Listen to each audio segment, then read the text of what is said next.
Kita lanjutkan saja ini. Video pembahasan kasus selanjutnya.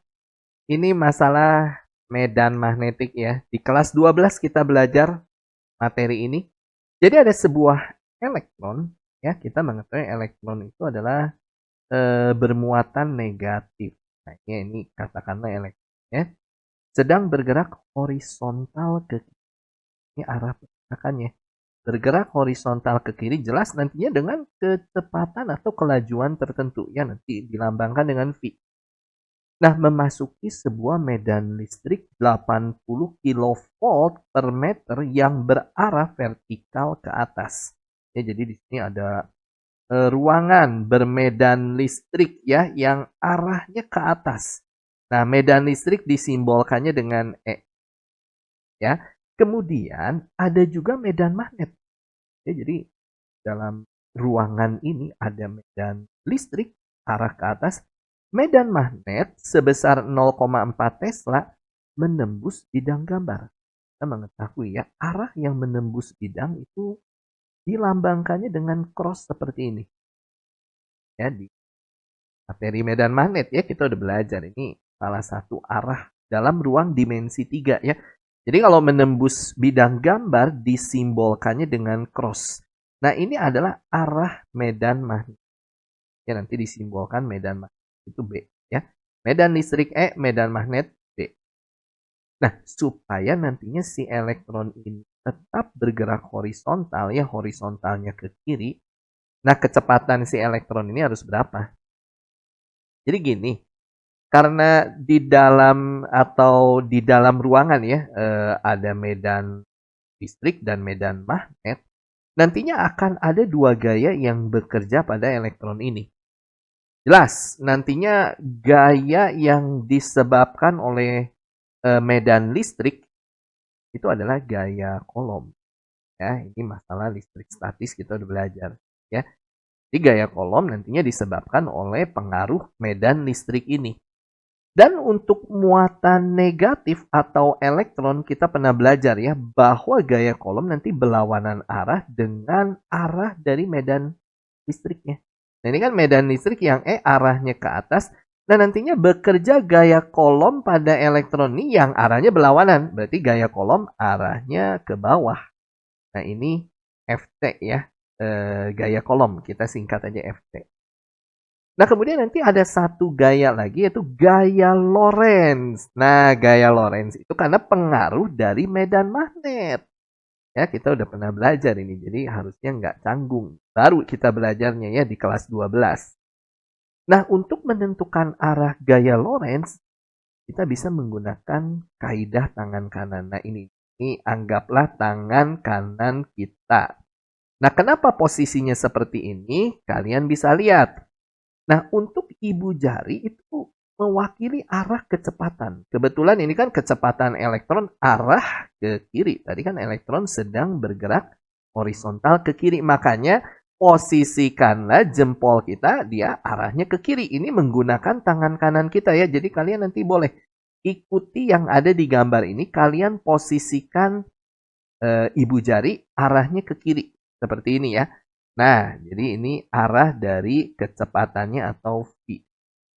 Paham ya? Nah, kenapa keempat jari kita ini dari gambar jelas ya, ini adalah arahnya masuk bidang. Nah, tadi keempat jari tangan kita ya, itu menunjukkan arah dari medan magnet yang tadi. Medan magnet itu kan dikatakan menembus bidang gambar ya, masuk ke bidang. Ya, dilambangkan dengan cross. Nah, ini nih. Ya, ini arah keempat jari kita ini terlihat ya dia masuk ke bidang. Nah, ini arahnya cross. Ini adalah arah dari si medan magnet. Nah, gaya Lorentz itu untuk yang muatan elektron. Ingat ya, ini hati-hati untuk masalah muatan. Muatan kan ada yang elektron, ada yang proton. Kalau elektron negatif, proton positif. Nah, kalau untuk elektron, nanti arah gaya Lorentz diwakilkan oleh punggung tangan. Nah, ini punggung tangan ya. Bedakan dengan telapak. Jadi, arah punggung tangan kita nanti menunjukkan arah gaya Lorentz-nya untuk muatan elektron. Kalau proton itu nanti diwakilkan oleh arah telapak tangan. Itu kalau proton. Kalau elektron itu punggung tangan, jangan ketukar. Nah, ini kalau kita perhatikan, punggung tangan kita nantinya menghadap ke atas. Nah, ini ya arah dari si gaya Lorentz-nya. Ya, dilihat dari punggung tangan menghadap kemana, ini jelas ya. Dia menghadap ke atas. Makanya gaya Lorentz-nya dia ke atas juga ya. Jadi nanti gaya Lorentz pada si muatan elektron ini dia arah ke atas sesuai dengan arah punggung tangan kanan kita. Nah, ini arah dari si gaya Lorentz-nya. Bisa ya dipahami, ini baru kita menentukan arah gaya Lorentz dan gaya Coulomb. Nah, yang jadi pertanyaan tadi ya, supaya si elektron ini tetap bergerak secara horizontal.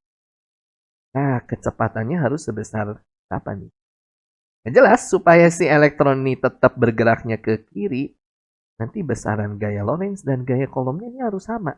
Kenapa? Karena kalau ada salah satu gaya yang lebih besar, misalnya gaya Lorentz lebih besar, nanti elektron ini cenderung bergeraknya nanti akan ke atas. Atau kalau gaya Coulomb yang lebih besar, nanti si elektron cenderung bergeraknya ke bawah. Ya, mengikuti arah si gayanya. Nah, supaya ini nanti geraknya ke kiri, ya ini harus sama. Jadi dianggapnya nanti nggak ada pengaruh gaya terhadap si elektron ini, sehingga dia tetap bergerak secara horizontal. Ya, jadi kalau gaya Lorentz dan gaya Coulombnya sama, nanti resultan gayanya dianggapnya dia 0. Nah, itu ya. Jadi supaya nantinya si elektron ini tetap bergerak horizontal, gaya Lorentz harus sama dengan gaya Coulomb.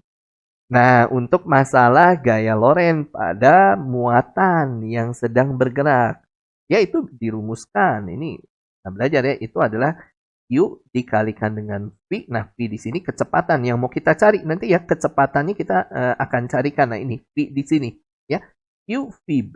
Nah, ini rumusnya dikali sin theta. Nah, sin theta di sini adalah sudut yang dibentuk antara si kecepatan elektron, arah kecepatannya ya maksudnya, dengan arah medan magnet. Nah, jelas ini kalau arah kecepatan ke kiri, medan magnet masuk atau menembus bidang, tegak lurus lah ini dipastikan. Ya, sudut yang dibentuk dengan arah kecepatan dan medan magnetik dipastikan dia 90 derajat, sehingga di sini sinnya sin 90 derajat itu 1. Ya, itu sudut istimewa, jadi kita abaikan aja untuk sin 90 derajat karena nanti dikalinya dikali 1, abaikan aja. Paham ya? Nah, gaya Coulomb. Gaya Coulomb itu adalah hasil kali antara Q. Q di sini muatan ya, muatan listrik. Q di sini nanti sama bisa kita coret. Dikalikan dengan, ini, kuat medan listriknya. Ya, Q dikali E. Ini rumus untuk gaya Coulomb. Nggak boleh canggung, kita pernah belajar ini. Ya, sehingga kelanjutannya Q-nya bisa kita coret. Dan untuk mencari kecepatan gampang, tinggal E-nya ya, kuat medan listrik dibagikan dengan B, ya kuat medan magnet. Selesai. Ya, inilah kecepatannya, E dibagikan dengan B. Nah, nilai E-nya kita punya medan listrik ya. E di sini medan listrik itu yang 80 kilovolt. Nah, ini jadikan ke volt supaya satuannya sistem internasional. Karena ini pilihan jawaban nih meter per second satuan SI. Ini supaya berubah ke volt ya kali 1000. Ya 80 kilovolt supaya jadi volt ya 80.000 jadinya. Nah, nilai E-nya adalah 80.000 di sini. Oke, kita tuliskan per B itu adalah kuat medan magnet yang 0,4 Tesla nih. Yang medan magnet ya 0,4 Tesla kita tuliskan di sini. Nah, supaya menghilangkan desimal penyebut kali 10 aja ya, pembilang kali 10. Sehingga nanti 80 kali 10 itu 800.000 atau 8 dikali 10 pangkat 5 ya.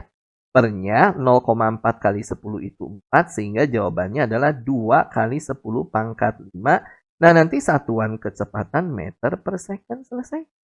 Ya, 2 kali 10 pangkat 5 meter per second, pilihan yang B.